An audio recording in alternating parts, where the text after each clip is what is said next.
ተራቶልን የማይሰማ ከሆነ በሌላ መናገር ቆይተን ወደ መጨረሻ ዝናቡ የሚያባራ ከሆነ ይቀጥላል።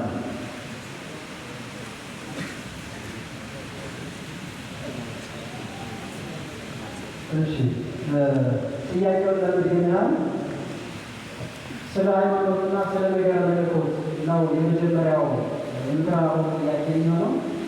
ይህም ስለ መለየትና ጥንቃቄ በዚህ ዘመን ሕዝበ ክርስቲያኑን የሚያሳስቱ ሐሰተኛ አጥማቂያን እንዲሁም የክህነት ልብስ የለበሱ ግለሰቦች እየታዩ ነው። እነዚህም አታላዮችንና ሐሰተኛ መምህራንን ከእውነተኛው የቤተ ክርስቲያን አገልጋዮች እንዴት መለየት እንችላለን? መመዘኛውስ ምንድን ነው ይላል የኔታ ከሊቃውንት ተርሶልን።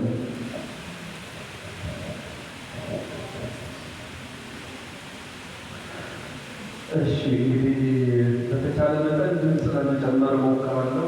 ምንጫጫ ብዙ ደስ አይለኝም፣ ግን እንግዲህ ለሞከር በቤተ ክርስቲያናችን ሐሰተኛ የሆኑ አጥማቂዎች አሉ፣ ሐሰተኛ የሆኑ አስተማሪዎች አሉ፣ ሐሰተኛ የሆኑ መምህራን አገልጋይ ነን የሚሉ ብዙዎች እንዳሉ የታወቀ ነው። ታዲያ በምን እንወቃቸው? ምን ምልክት አላቸው ያላቸው እንደሆነ ሐሰተኞችን በምን እንወቃቸው? ምናልባት ዝናቡ በዝቶ ደግሞ ሳይቋረጥ የአንዷ ብቻ ትናገር ከፍሬያቸው ታውቋቸዋላችሁ ነው የሚለው መጽሐፍ። አሁን እየሰማችሁ ከሆነ እናንተ መልሳችሁ መሰማታችሁን ንገሩ። በምን ታውቋቸዋላችሁ? ይሰማል ማለት ነው። በፍሬያቸው ወይም ከፍሬያቸው ታውቋቸዋላችሁ። ማቴዎስ ምዕራፍ 7 ቁጥር 16 ላይ መድኃኒታችን ኢየሱስ ክርስቶስ ስለ ሐሰተኛ ሰዎች መለያ ምልክት መታወቂያ የተናገረው ነው።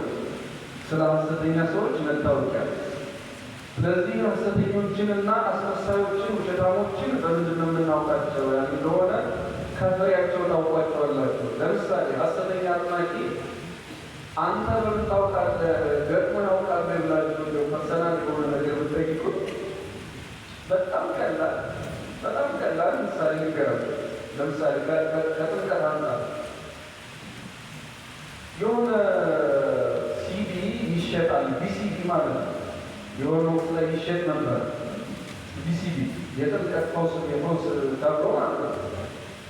እና ሰዎቹ ሰይጣናቸው እንዴት እንደወጣ እና ምን ሲያሰራቸው እንደነበረ ታሪካቸውን የሚታረቁበት ነው ቢሲዲ። እርግጠኛ ነኝ ወይ በሚዲያ አይታችኋል ወይ ገዝታችሁ ብሎ አይታችሁ ሊሆን ይችላል። ወይ በሚዲያ ምን ያስገው ሰይጣን ተጋሪ ነው። ሲጀመር ሰይጣን ተጋሪ እንደተለያየ ራሱ ገሪው ተከብረ ጠይቃሉ። አንደኛ ከፍሬው ታውቋለህ ማለት ነው። ሰይጣኑ ጋሪ ማለት ጋሪው ሰይጣን አይደለም። አንደኛ ምልክት ነው። የቤተክርስቲያን ትምህርት የሚፈርሰው ሲጋር አንድ።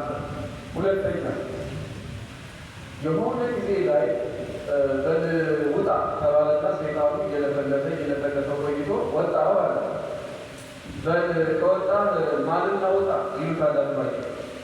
እሺ ብሎ እኔም ማላውቃቸውን ጻድቃን ሰማዕታት ሁሉ እየጠራ እግዚአብሔርን ስም እየጠራ ማለ ማለት ነው። በጣም ብዙ ቅዱሳን ጠሩ። ይሄ ብቻ አይደለም፣ የእግዚአብሔርን ስም ጠርቶ ማለት ወጣ ዋለ ማለት ነው። ዋናው እዚህ ጋር የማንን ስም ጠርቶ አልኳቸው? የእግዚአብሔርን ስም ጠርቶ ወጥቻለሁ አለ። እሺ ጎበዝ፣ ከወጣ እንግዲህ እኔ ማነኝ? ለሌሎች ሲተናገር ወደ ልቧ መንግስት ከሆነ እኔ ማነኝ ያለ አጥማቂ ችግር በሚፈጠረው እኔ ማነኝ ሲሉ አባ የክርስቶስን እኮ ያቃጥላል። አሁን ሰይጣን ቅን የጀመረ ማለት አይደለም። ይሄ ሰይጣን ነው ምንድን ነው ማለት? ሰይጣን ነው። ግን እውነተኛው ሰይጣን እንደዚህ ያደርጋል። እንደዚህ አይነት ድራማ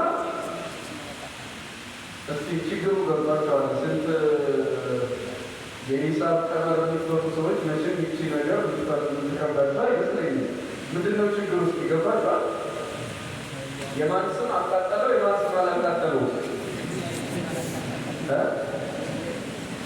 ማለት የእግዚአብሔር ስም የጻድቃን የሰማዕታት ስም ሳያቃጥለው የማን ስም አቃጠለው? እሳት ሳያቃጥለው ጭስ አቃጠለው። አይገርማችሁም? እሳቱ ዝም ብሎ ጭሱ ጭስ ጭሱ ለካ በዚህ በከተማ ቋንቋ ይላሉ። እንደዛ ይመስላል የሚሰውዬ ነገር። ለማንኛውም እንዲህ አይነት በኩራት ሲዲ ቪሲዲ ተሰጥቶለት ሲታተል ሲሸጥ ደግሞ ማየት በጣም ነው የገረመኝ። ደግሞ ሰውዬው ያወራናቸው እሳቸውም አጋጣሚ ሊጠቀሙባት ፈልገው ምን የሚያቃጥል ይሉታል ተጠቅቆ ማለት ነው። ምን የሚያቃጥል ሲሉ ጸጉር ወጣለ ማለት ነው። በኋላ እንዳይሉት ከሆነ ጸጉራቸውን የእሳቸው አይደለም፣ አሁን መላጣ ናቸው ማለት እንደዚህ ውይይት ነገር የለም።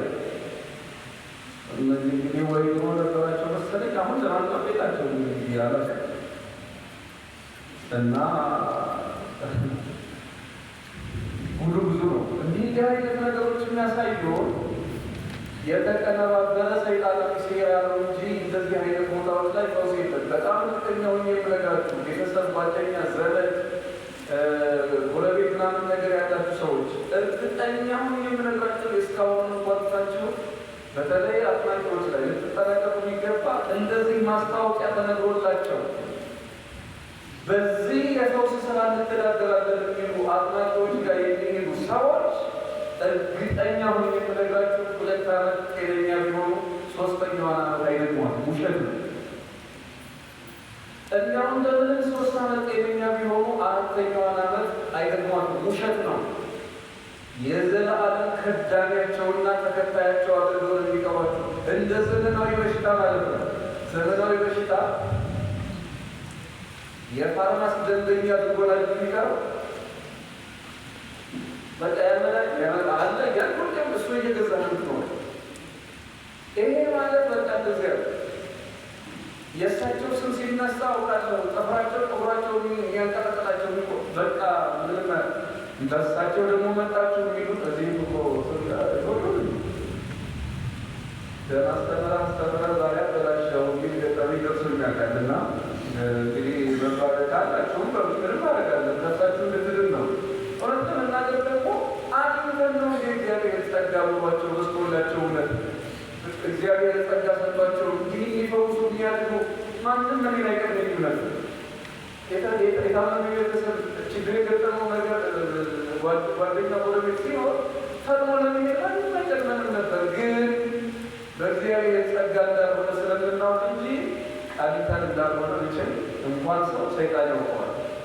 ነገር ግን አንደኛ ቤተክርስቲያን ነው፣ ሁለተኛ ደግሞ ከፍሬያቸው ስንመዝናቸው ቤተክርስቲያኒቱ እስካሁን ከመጣችበት ታሪክ እስካሁን ከተገለጠችበት እውነት የተለየ አመጣጥ ይዘው የመጡ ናቸው እና በዚህ ምክንያት ፈውሳቸው ከቤተክርስቲያን ያልሆኑ ሐሰተኛ አጥማቂዎች ሲመጡ ከፍሬያቸው ታውቋቸዋላችሁ።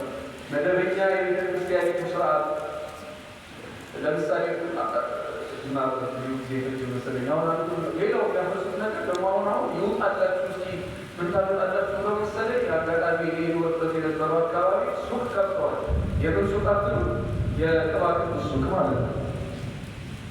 የቅባ ቅዱስ ነው እኮ መሸጥ። ቤተክርስቲያን እኮ በሰባቱ ዕለታት የምትጸለየው በሰባቱ ዕለታት ጸሎተ ቀንዲል እኮ አለ። ይሄ ግን በነፃ ልትሰጥ የምትችል ቤተክርስቲያን እያለች ትልቅ ህንፃ ውስጥ በገበያ በብር ይሸጥላቸዋል ባሎች። ይሄ ግያዝነት ነው። ፈውስን የሸጠ ማለት ነው። እንዲህ አይነት የግያዝነት ችግር ቤተክርስቲያን ላይ ደግሞ እንዲመጣ ፈውስን በብር የተሸጠ ነገር ይሄ ግያዝ ያመጣው ነው እና ግያዝ ብቻ እነሱም ከስራቸው ከፍሬያቸው ታውቋቸዋላችሁ። ቤተክርስቲያን ፈውስ ስትፈልጉ ቤተክርስቲያን ስጋና ደሟ አላት። ቤተክርስቲያን እምነቷ አላት። ቤተክርስቲያን ጠበሏ አላት። ቤተክርስቲያን በታዋቂ አገልጋዮቿ በታዋቂ ቅዱሳኖቿ በምናውቀው ስርዓት በምናውቀው መንገድ መጠቀምና መጠመቅ እንችላለን። ይሄ ነው ሌላ ነው። ስለዚህ በዚህ መልኩ ይሆንልኝ።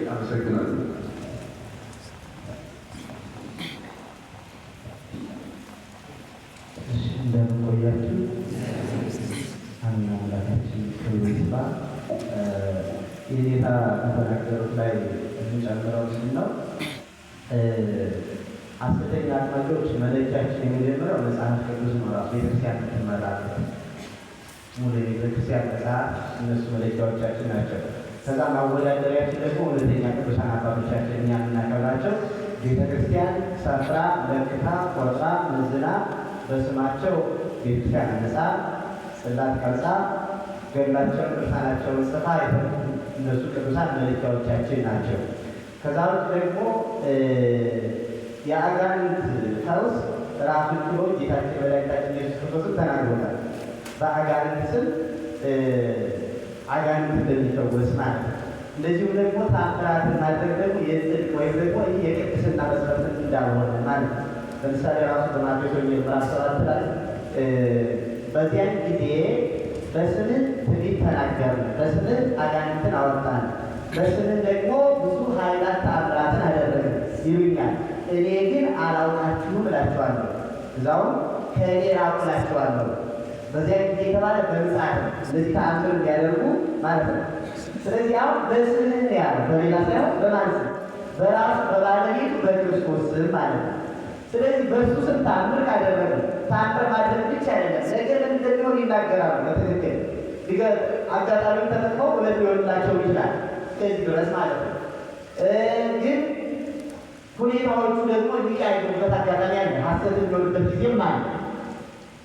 መረጃ ሰብስበው ደግሞ የሚናገሩበት አጋጣሚ አለ። በተለይ ግለሰቡ ላይ ማለት ነው። መረጃ ሰብስበው ወደኋላ እዚያ ታሪክ አሳልፈሃል በማለት የነገው ሁኔታ ደግሞ ስንበያ በመስጠት ከዛ በመነሳት እና ይህ ሁሉ በጌታ በኢየሱስ ክርስቶስ ስም አድርገው በመጨረሻ ሰዓት ግን ልክ ለኃጥአን የሚላቸው ሁሉ ምን ነው ያንን ይላቸዋል። ከእኔ ራቁ። ወደ ይገባሉ ማለት ነው። ሰዎች ወደ ሲኦል ወደ ገሃነም የሚገቡት ማለት ነው። ስለዚህ ተአምር ማድረግ በጌታችን በመድኃኒታችን በኢየሱስ ክርስቶስ ዋጋ የሚያሰጥ አይደለም። እንደዚህም ደግሞ የእውነተኝነት መለኪያ አይደለም። ሌላው በሐዋርያት ሥራ የሚገርመው ምዕራፍ 19 ላይ የተቀመጠ አንድ ታሪክ አለ። አስቄዋ የሚባል በኤፌሶን አካባቢ የሚኖር አይሁዳዊ 7 ልጆች ነበሩት። ታዲያ ቅዱስ ጳውሎስ ወደዛ ለስብከት ወርዶ ሰዓት ሲያስተምር የዛኔ እርሱ በጌታ በኢየሱስ ክርስቶስ ድውያንን ሲፈውስ አጋንንትን ሲያወጣ ከእሱ አልፎ ጠጋው በልብሱ ላይ ደርሶ በልብሱ ሁሉ ሳይቀር ድውያን ሲፈወሱ አጋንንት ሲወጡ ያን አዩና አይ እኛም በጌታ በኢየሱስ ክርስቶስ ይህንን ማድረግ እንችላለን እያሉ በክርስቶስ ሳያምኑበት ሳይጠመቁ አጋንንትን ማስወጣት ማስረበት ጀመሩ። ከዕለታት በአንድ ቀን ግን ያንን መዱ ነገር ጠበቃቸው። አንድ ጋር ያደረበት ሰው በእርሱ ላይ ያለው መንፈስ ለክርስቶስኒ አምኖ ወደ ጳውሎስኒ አምኖ አንተ ሙሰለመን አንተ ክርስቶስን አምንበታለሁ። ምክንያቱም ያዕቆብ ራሱ ተናግሯል። አጋንንት ሃይማኖት አላቸው፣ ያምናሉ። እግዚአብሔርን አምላክነት የቅዱሳንን ኃያልነት ያምናሉ በስርዓት ምግባር የሌላቸው እንጂ። ጳውሎስንም አውቀዋለሁ፣ ደቀ መዝሙሩ ነው፣ እናንተ እነማን ናችሁ አለና እንዲያው በእነሱ ላይ ተነሳስቶ ጋኔን ያደረበት ሰው ታላቅ ጉዳት አድርሶባቸዋል። እኒህ ያሉ ሰዎች በክርስቶስ አምነው በዛን ጊዜ በተለያዩ በጥቆላ በቃ የሚተዳደሩ የነበሩ ሰዎች አምነው ተጠምቀዋል። እስከዚህ ሁሉ ድረስ ማለት ነው። ቅድም የኔታ ተናግሮታል። ከፍሬያቸው የሚያሰኝ አንዱ ይሄ ነው። ሌላው በዘመናችን ያሉት አጥማቂዎች ደግሞ በጣም ብዙ ጊዜ የሚሰሩት ማለት ነው። እኔ እኮ እንደዚህ አድርጌ ነው። እንዲያውም አንዳንዶቹ ራሳቸውን ከቅዱሳን ሁሉ አልፎ የሆነ ጊዜ ላይ እኮ ዮሐንስ አንድ ክርስቶስን ያጠመቀ እኔ ግን ብዙዎችን አጥምቄአለሁ እስከ ማለት እኮ ደርሰዋል። ተክለ ሃይማኖት አንድ ቤተክርስቲያን ብቻ ነው የሰራ ወይም ደግሞ አንድ ተጋድሎ ብቻ ነው። እኔ እኮ በዓለም ሁሉ ቤተክርስቲያንን ለማነጽ መጥቻለሁ፣ በረሃውን አጥምቻለሁ እስከ ማለት የደረሱ አሉ። እስከዚህ ድረሱ ማለት ነው። እና አንዱ መታወቂያቸው ቲቪት ደግሞ የክርስቶስ ነው የዲያብሎስ ነው። ቲቪ ማለት ዲያብሎስ ነው። ሐሰት ጊዜ ከዲያብሎስ ነው። እነሱ ሐሰትን ለሚናገሩ ምክንያቱም ለእግዚአብሔር የሚገባውን ክብር ለራሳቸው እያደረጉ ነው። የሚሰሩት ራሳቸው ነው የትም ቦታ። ሌላው ደግሞ በእነሱ ላይ ምናልባት እውነተኛ ቢሆኑ ይህን ያክል ነቀፋ ሲደረግባቸው በእርግጠኝነት እውነተኛ ጸጋና ቅድስና ቢኖራቸው ጠርተው ራሳቸውን ይደብቁ ነበር፣ ቢገለጡ እንኳን ማለት ነው። ለምን አሳፍጣለ ብለው ይሄ አሁን የቤተክርስቲያን መድረክ ነው አይደለም ነው የቤተክርስቲያን በይ ነው። አዎ ስለዚህ ቤተክርስቲያን እንደዚህ በይፋ እየተናገረች ያስተማረች ይህንን እየሰሩ ግን ግብረ መልስ እንዲያውም በቅርቡ እኮ አንድ ሀገረ ስብከት ላይ በውጩ አጥማቂዎቹ ቢከለከሉ ሊቀ ጳጳሱ መልሶ እስከ መሳደብና እስከ መስጨት ነው ይደርሱ። አሁን ሰሞኑ አሁን ማለት ነው። እስከዚህ ሁሉ ድረስ ይህ ማሳያው ሁሉ ነው። እውነት የመንፈስ ቅዱስ ነው። እውነት እግዚአብሔር ነው። በጣም ብዙ መለኪያ አለ። እንዲያው በጣም የሚያሳዝነው እንዴት ሰው አይምሮ ስቦ አይምሮውን አጥቶ እንደዚህ ሊከተል ይችላል? እንዴት በእንደዚህ ይታለላል? በጣም ብዙ መለኪያ እያለ መለኪያችን ቅዱሳን እያሉ ሌላው ደግሞ ቅድም የጌታ አንስተውታል ይጠይቃሉ።